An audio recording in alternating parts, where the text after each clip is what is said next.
Welcome to Not Milk Never Milk. Subscribe if you're lactose intolerant. In this video, I will explain how to play Mario Kart 8 Deluxe with 2 players using a Nintendo Switch Lite. The Switch Lite is primarily built for solo, on-the-go gaming. Its controls are built right into the console, and it has a smaller screen, making it unsuitable for 2 people to share. You cannot detach controllers or prop it up like the standard Switch model. The only effective way to enjoy 2-player Mario Kart 8 Deluxe with a Switch Lite is through local wireless communication. This means you'll need 2 separate Nintendo Switch consoles, each with its own copy of the game. One can be a Switch Lite, and the other can be any Switch model.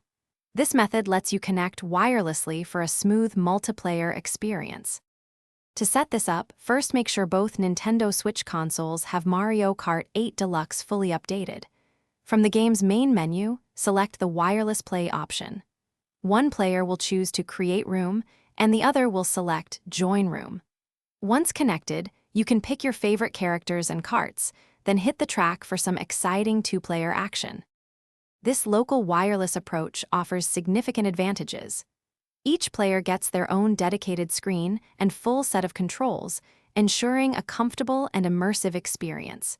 You avoid the limitations of a tiny shared screen and cramped controls. Plus, you can enjoy multiplayer fun anywhere, from a car ride to a friend's house, without needing an internet connection. Thanks for watching. If this was helpful, leave a like and consider subscribing. See you next time.